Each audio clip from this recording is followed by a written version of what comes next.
I was groomed in an environment that fostered the development of my crafts, essentially. However, I was also brought up in an environment that ensured that I was applying myself. So hard work is also a very important component. When you decide you want to do something that doesn't necessarily fit a societal mold that you find yourself in, when you do it, make sure that you are doing it to a degree that is unheard of, or as best as you can execute. So in simple terms, I laid out my own path, but I was very much encouraged in the things that I did. But on a personal note, it's creating opportunities for yourself as well. Because I had the talents, it didn't end there. It wasn't just you're a talented child and we give you what you need. You have to go out and figure out what it is you want to do. When you find yourself in the institutions that you are going to, make sure that you are taking as many opportunities as possible to develop yourself. Do the things that are hard. I think Mimi said this when she was upstage. Do the things that are difficult because it helps you to build that confidence. I found myself in uni creating solar trees that could cater to densely populated regions in Africa, where my supervisor thought this is impossible to do.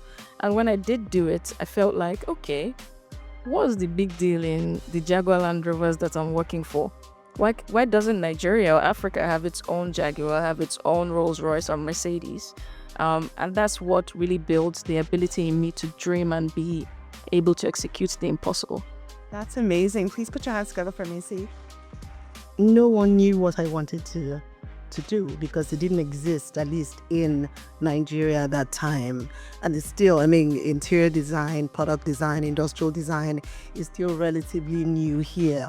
So being able to live in a region where the thing you want doesn't exist, it was a challenge because it was almost like I was struggling to fit. I'm the founder of Design Week Lagos. We just finished an exhibition called the Design and Innovation Exhibition, and we got a community. And they were saying, oh, you know what? I saw them moving around. I said, you guys are so blessed, because in my time, it was like I was speaking jazz. Like, what are you talking about? I'm like, I want to create this. I want to create an original product. I want to create a system for government. And they're like, okay, step aside, please. We need someone that can just say something. And you have these career opportunities in school, and I'm trying to explain what I could see because I'm a creator, saying this is what I see.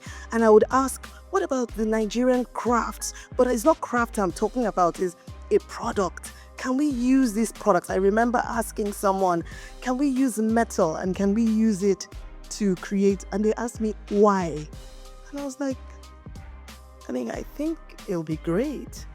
So it was tough, but as you see, almost 30 years down the line, I've been able to create many things, The thing with passions is that passions evolve, right? The passion that you thought you had at age 10 evolves when you're now 15 or 16. So I'm not sure how old you are now. So what you do is find figures to help you that you want to emulate to help to nurture that passion, but be okay with the passion evolving and with changing your mind. I think it's amazing that you want to be a neurosurgeon and you have a passion for singing. I'd say do both. One is obvious, and both are very hard, by the way, right?